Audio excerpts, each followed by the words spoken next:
Okay, hello again, art history students. So today's lecture is going to be a little bit long. I wanted to attempted to kind of break it into two, but it would be really difficult and all the concepts will be broken. So we're just going to kind of like zoom through and really focus on all these ideas too. So that way this one doesn't end up too long.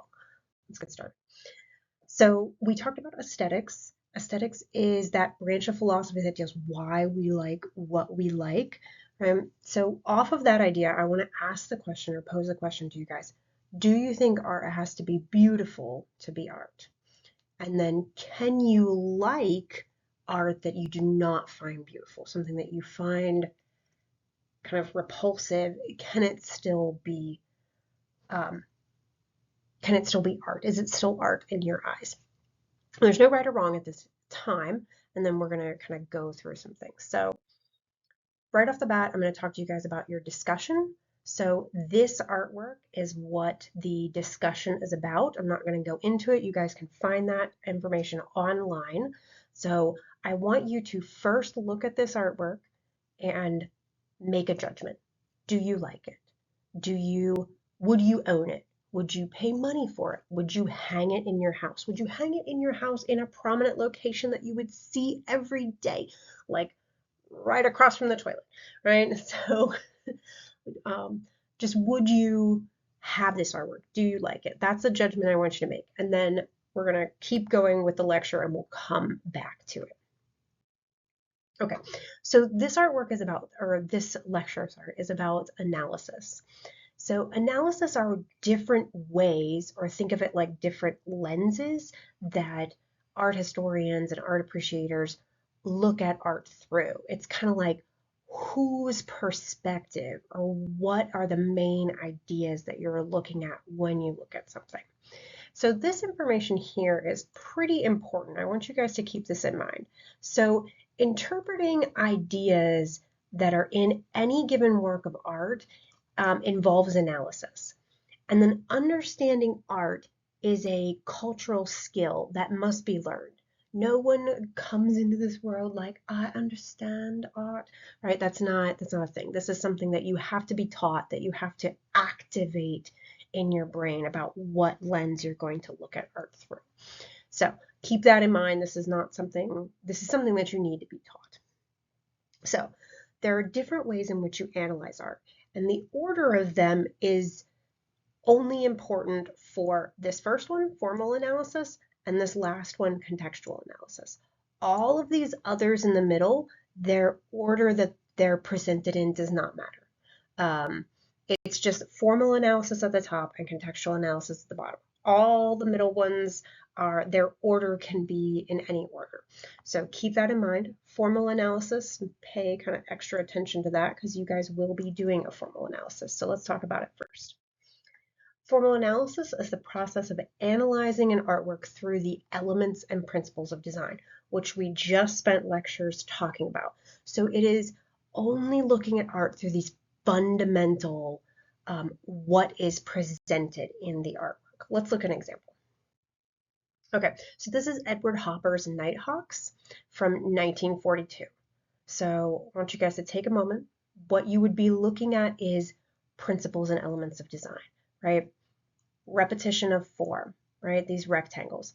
Light, value, color that's bright here, colors that are muted out here, right? We sort of have this curve here, right? Those are the only things that you're talking about. You're only talking about line and shape and value and all that kind of stuff. What you do not get to talk about is who these people are, what time in history it is, who was the author, what is the narrative to go with it. All of that stuff is outside of the domain of formal analysis. Formal analysis is only those principles and elements of design. So even though you might be thinking, well, who are these people? What are they doing there? It's 1942. Is it this? Is it that? Where are they at? Are they in America? Where are they? You don't get to ask those kind of questions. Formal analysis, only principles and elements of design. Okay, next on our list is stylistic analysis. So this is usually stylistic analysis has to do with grouping artworks together. So more than likely, if you're doing a stylistic analysis, it's categorizing or comparing artworks to each other within one artist's, kind of like all their artworks that they created. They might have two different styles within it, or comparing artists together. So stylistic analysis, we have two quick examples. One you've already seen is this ancient Egyptian artwork. Ancient Egyptian artwork is so predominantly stylistic, right? It's like you see it from a distance and you can pick it up. That's ancient Egyptian artwork, right? You probably were able to identify it before you ever got into this class because it has this really distinct style that's very recognizable.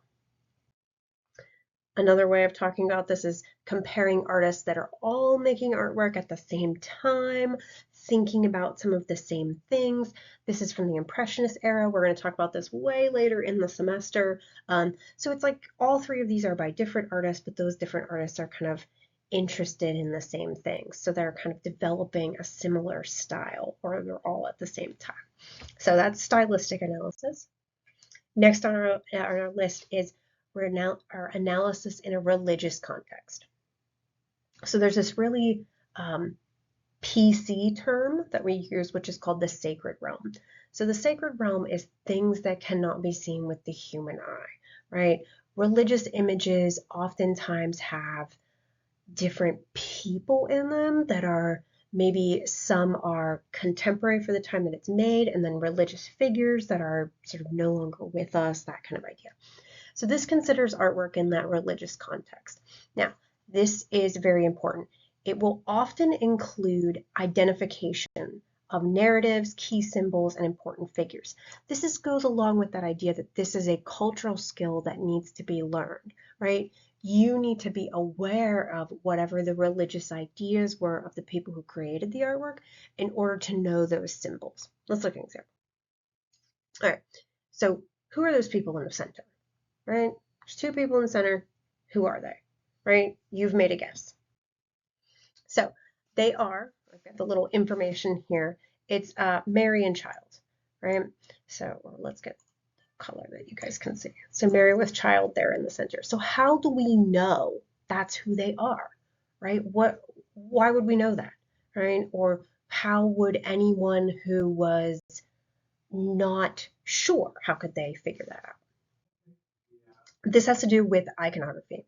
So iconography is the identification and interpretation of symbols in artwork, right? So it requires that specific knowledge of culture.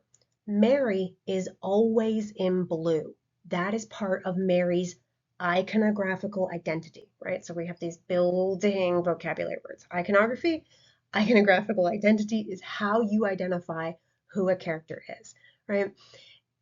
It's kind of silly, but you could think about it in cartoon terms or in like branding terms, right? We know who Ronald McDonald is. If we see that clown, even outside of the context of a McDonald's or a commercial, we know that that clown represents McDonald's, right? That's not a great example, but it's one way that you could think about it. So let's look at some more examples of Mary throughout history. There's Mary right there. Look at, she's in blue. Mary's always going to be in blue, her iconographical identity. Okay, this is another religious context artwork that we're going to talk about. Briefly, we're going to see this when we get to Bronze Age China, and it has the Taotai motif. So this artwork actually has a religious imagery on it. There's this dragon that kind of represents the ancestors. Again, we will talk more about this and put it more into its religious context when we get to Bronze Age China lecture in the near future. So it has this zoomorphic motif, but again, it's that idea that you need that information in order to fully understand this artwork. Okay, historical context. So this is the analysis of historical context. This considers the artwork and what was happening in the world as it was being created. And more than likely, if that influence, right, of what was happening in the world had anything to do with it.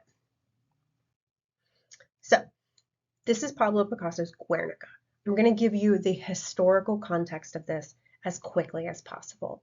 So this was painted in 1937. That is just prior to World War II.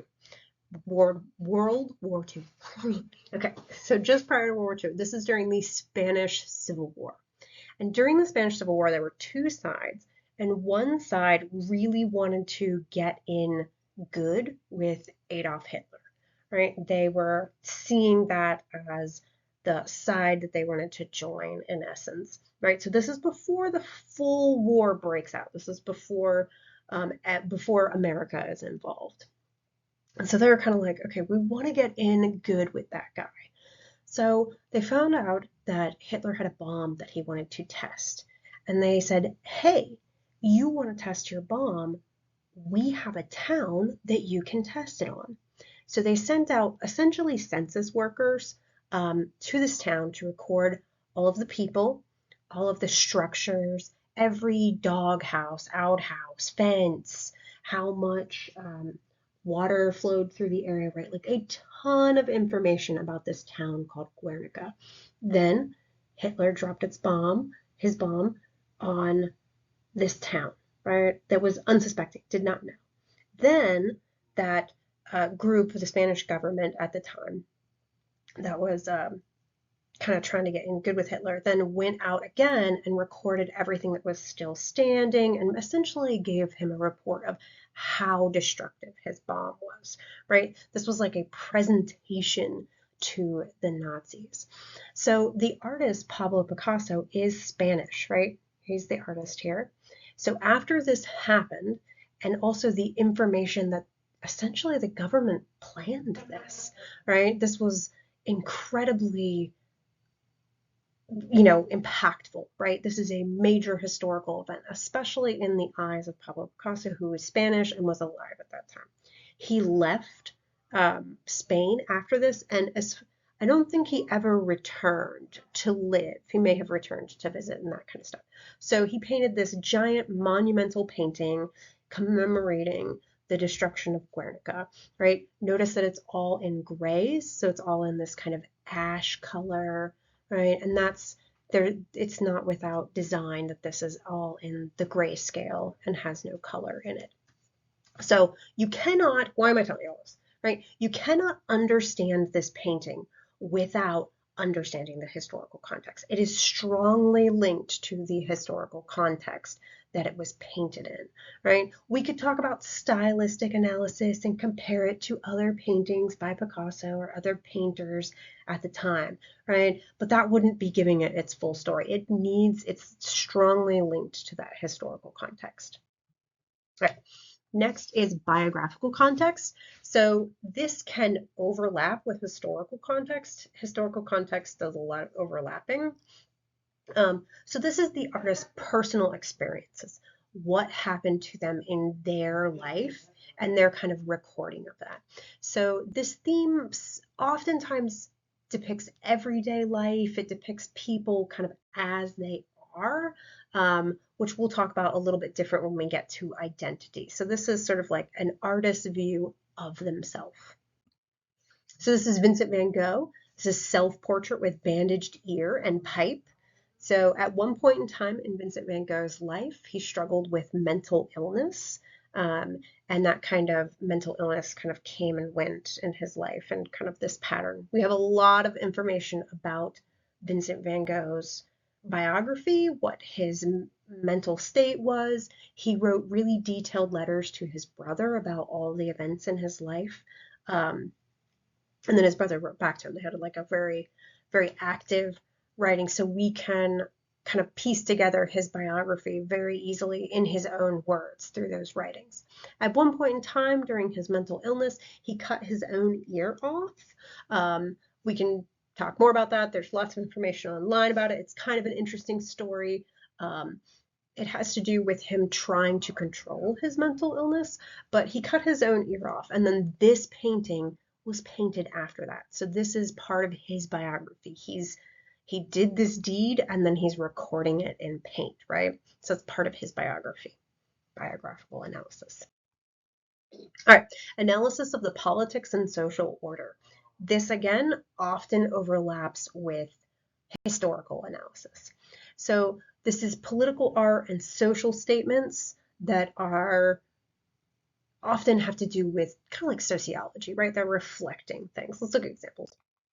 This is a very early, kind of like Photoshop. This is like a very early example of artworks coming together from picture imagery that's layered on top of each other. So this is Adolf the Superman swallows gold and talks tin, right? Is a anti-Hitler poster from 1932. So again, it's kind of there's a very interesting history of also how this was made, right? So the artist kind of took this already existing imagery and layered things on top of it. All right, but moving on. Okay, feminist analysis. Okay, technically this is a subsection of social political art, but that depending on who you talk to. So if you were to ever continue your art history interest and take another course, maybe from another art historian, or read a different book, they might make feminist analysis its own topic, right? It's important to talk about. I don't think it matters so much if it's its own thing or something else. What matters is this is a lens that you can look at artwork through. So this considers the role of women as subjects, creators, patrons, and viewers, and sort of that representation of how they are in society, whether how they see themselves or how the world sees them. Here is the Grand Odalisque again, right? We're talking about this painting so many times. This painting is huge in art history. So what are we looking at here, right? We're looking at the Grand Odalisque. So just to give you social political information about feminists at the time. So this was painted in 1814, right? So Grand Odalisque is a loose French interpretation of the first wife. So if we look at this woman, right, we have kind of like a lot of different information about where she's from in the world, right? So she has blue eyes. She looks very European as far as her skin tone goes, but she has this Middle Eastern headband. And then there's all of these kind of silks, like they're from the Orient, and furs around her. There's also an opium pipe over here on the side, right? So it's like, where are we in the world? Like, where is this woman? Where is she from and where is she currently? Right? So this is not a real woman that ever existed, right? Another thing about her physically is if you look at her, first of all, she has a very weird position, right? Like her leg doesn't seem to be connected properly, right? If we kind of look like this knee and then this angle here, like, wait, where's it coming from? Where's her hip socket at? Right? So there's that. And then her back is really, really long, way longer than any human being's back. Right? She has like extra ribs, extra spine. So she is not depicted accurately as far as a human body is concerned. Her surroundings are bizarre, right? And it's not so much that they're bizarre, it's that this is this fantasy artwork. There was this in early 1800s in France, there was this fascination with the concept of the harem, right? So in Middle Eastern countries, there will often be a harem. And in reality, what a harem is oftentimes women who are related, either by marriage or by like they are actual relatives with each other, will kind of live in a larger house together and help each other raise children. That's basically what a harem is. But in this kind of interpretation of it in Europe, it was this sex house where one man had multiple women and multiple wives, right? And the Grand Odalisque was like the first wife, right? So she's the most beautiful wife. That's not in reality what a harem really is, but that was the fantasy of the age. And that's what this picture is depicting. It's depicting a fantasy, right? A fantasy that's both negative towards women and negative towards culture, depending, you could look at it both ways. So, feminist analysis. We're still talking about feminist analysis. This painting was then used for these large billboards by the Guerrilla Girls in 1989. So in 1989, the Metropolitan Museum of Art, everywhere, like if you were traveling to the Met, in New York City, you had to see this billboard. The Guerrilla Girls took out that many billboards, took out subway signs, that kind of stuff, and put this poster up, which has the Grand Odalisque on it, which is this not great example of femininity, I guess, in history, and then use that imagery to make this statement. So you can see this is also an example of how art will mimic itself or repeat itself. It's kind of like sampling in music, how one artist will take part of a song from another and add to it. That's essentially what's happening here. Okay, bouncing off of that is looking at identity. So this explores how artists look at things like gender, age, race, class, biographical circumstances. This focuses on the theme of who am I, right? You can probably get that from the term like identity analysis or looking at art through the lens of identity. What I want to focus on is this idea that this could both be self-constructed or defined by society. So I'm going to give you two examples.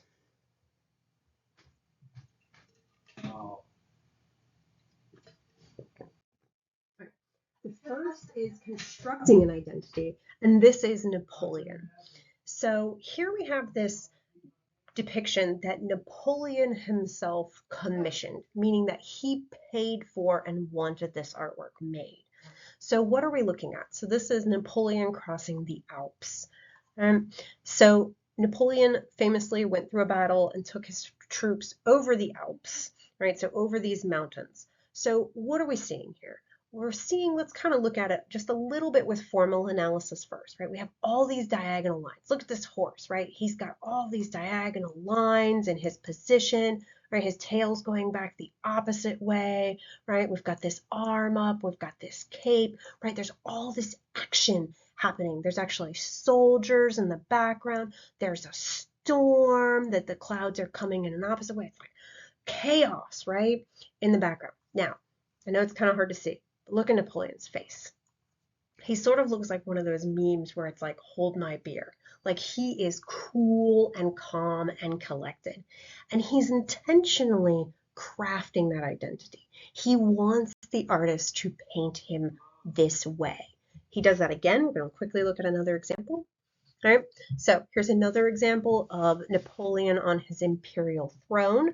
There's a little bit of historical analysis that's not going to fully come into context until a little bit later in the class, right? So he has this crown of laurels, which is the kind of Greek, what the Greek Caesar used to wear and the Roman emperors would wear. He has this fur. There's a famous king of France named Louis XIV, and Louis XIV wore this really famous fur coat that had these little black dots? That's the tail of this little mink creature, right?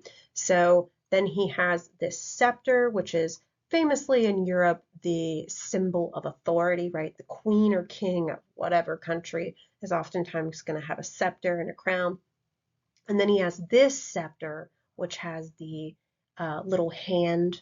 This is the kind of blessing hand is what that's called. That's another religious analysis, right, that you would need to know. And then he's got his foot on this pillow, right, which is another symbol from Marie Antoinette, which came before him, right? So it's this kind of, he's drawing all of these symbols of past rulers and putting them on his self, right, in order to make the statement, I am on the imperial throne, right? He's crafting that identity.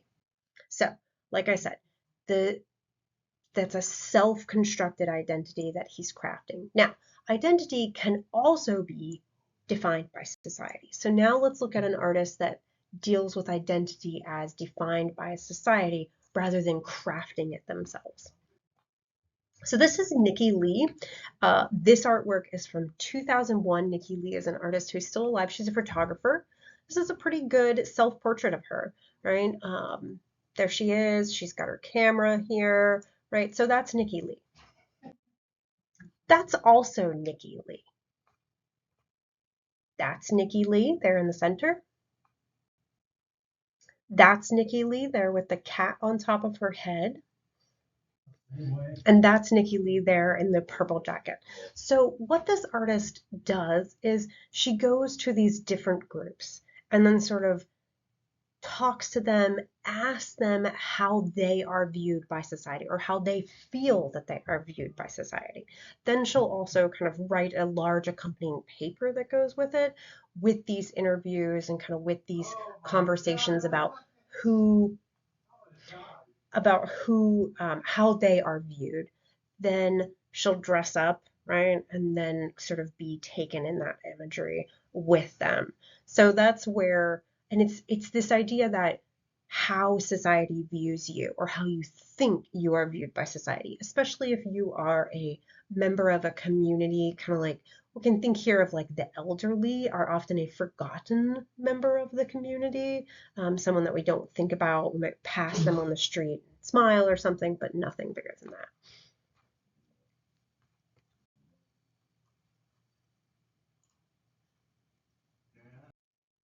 Okay, next is psychological analysis. So this considers the state of mind of the artist when they were creating an artwork, right? You can think about Vincent van Gogh with his bandaged ear artwork, right?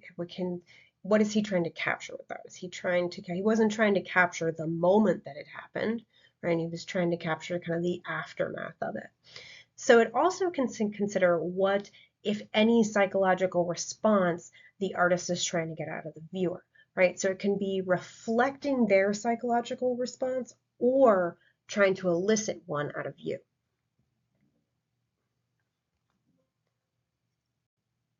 Why don't we go to the next slide? Okay, you actually already did this. So when we talked about color analysis and we talked about the psychological responses from color, you actually looked at this both with the formal analysis, kind of looking at those elements of art, but then also we talked about how Vincent van Gogh is trying to elicit from you a certain psychological response. So I already did that. All right, the final all-encompassing contextual analysis. So remember there at the beginning, I had the list of them, and the first was formal analysis, and then the bottom was contextual analysis. So to fully understand a work of art as it is created by any artist in any specific time, you need to look at the full context. So this is basically using all of the methods of analysis in order to understand. Now, this is important. Both artist and viewer play a role in providing meaning and content to a work of art. I said this earlier, I don't remember exactly which lecture, but I'm going to say it again. You bring stuff to the table whenever you go and look at a work of art. Your information and who you are cannot be separated. I can tell you and lead you through this process of like how an artwork might be more important or might not be important, or all the stories behind it, right? The story time with Lacey kind of thing. I can provide that, but you still bring to the table your own experiences. So let's do a contextual analysis on a work of art. So this is Diego da Silva. All right, this is Las Minas. So we're going to go through these quickly, through all of these. So we have formal analysis. Formal analysis is looking at the principles and elements, right? So we see a lot of squares. We see a lot of light in the front. So all of the figures in the front are illuminated with light. And then there's kind of this dark, shadowy background, right? I want to note we see this weird square, like the background of a square, kind of right here. What that actually is the back of a canvas. But let's keep going, right? So we've got stylistic analysis. This is painted in a very representational way. It is very idealized for the time frame it was considered in. Remember, stylistic often requires more than one artwork to kind of compare and contrast. Religious or sacred. Do we see any religious symbols? Right? Do we think these people are saints or religious? No, I wouldn't say so. There is here on his jacket a religious symbol, right? But I would not say that this is a religious artwork. It just happens to be that the people in the imagery have a religion, right? So moving on to historical. Let's put this in a historical context. This one's a little bit bigger. So who are these people, right? So this is the Princess of Spain right here, right? This little girl in the front, right? These are her ladies in waiting, these two girls on the opposite side, right? We have a nun in the background here. These are more of her essentially attendants, right? This is a relative of hers, I believe, these two people on the other side. So that's who's who in the painting. This is the artist here who is painting this canvas. So what does that mean that you are? If you look all the way in the background here, there's a mirror set up, right? That is the King and Queen of Spain. So that is who you are in the painting. Let's go back to the large one, right? So you are in the seat of the King and Queen in Spain, and you're getting your portrait painted. And at that moment that you're sitting there for your portrait painted, your princess comes in, bursts in with all of her ladies in waiting and whatnot, and does what little kids do. They interrupt everything that's going on at that moment, right? So that is the historical context of who everyone is in the painting and what is essentially happening on this, we'll say, random Tuesday, right? So let's go on to, they're out of order in this slide, to psychological. So you as the viewer are sitting in this sort of royal seat, right? You are getting this preview of what it would be like to see from the king and queen's perspective, right? So there's a little bit of this interesting way that you're presented. Now, the social political one is probably the most interesting. So let's talk about this guy. This is Diego da Silva. This is the artist, right? And he has painted himself right beside the princess. Now, Diego da Silva was the real artist for the king and queen in Spain at this time, right? So this is a painting that he painted this portrait. He painted a real portrait for them, and then he painted this painting, which was kind of like this moment in time, like a snapshot in time from that. Now, what does that matter, right? Artist at this time, even though he's a famous artist who is the royal court painter, right? He paints the portrait of the king and queen. That's still like a blue collar job, right? You don't have social or political cachet with that job. It's a lower job as far as the caste system goes, as far as class system goes, right? You're a blue collar worker.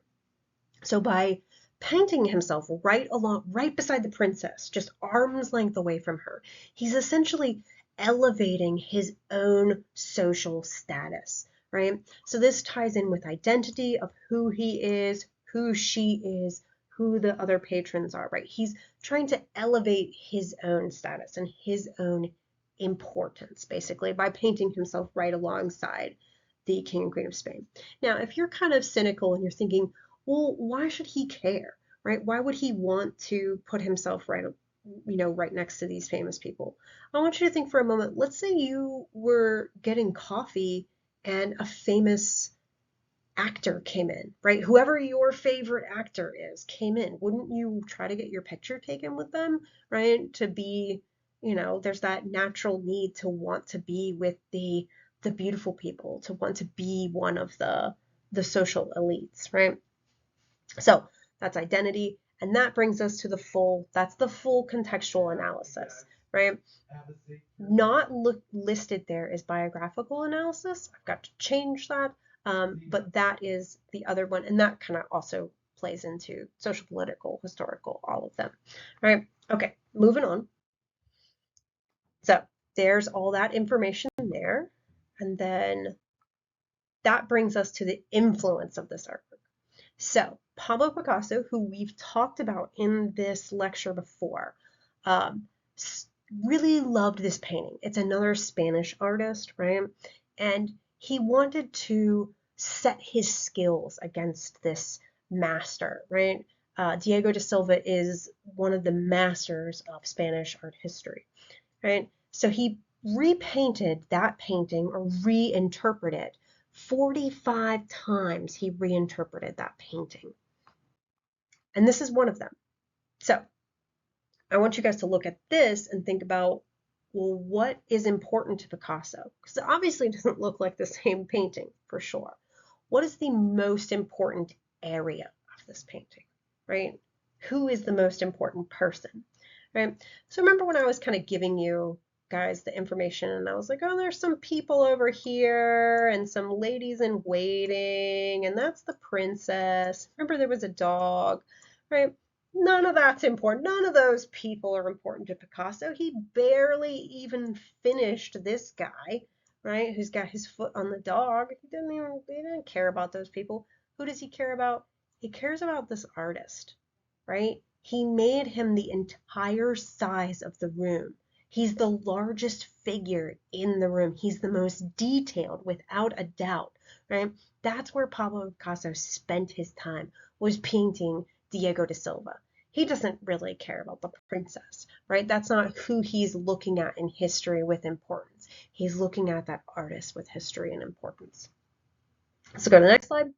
All right, so here are these two paintings together. This brings us back to your discussion. Remember to read the discussion. It's got to do with how and if and why your opinion of the first painting, the one by Pablo Picasso, may have changed or may not have changed. Remember to add some information, add some vocabulary words from the lecture. So those are the types of analysis. Remember, formal analysis at the top, contextual analysis at the bottom. So remember these for the test and check your information online about when everything's due and stuff. Thank you.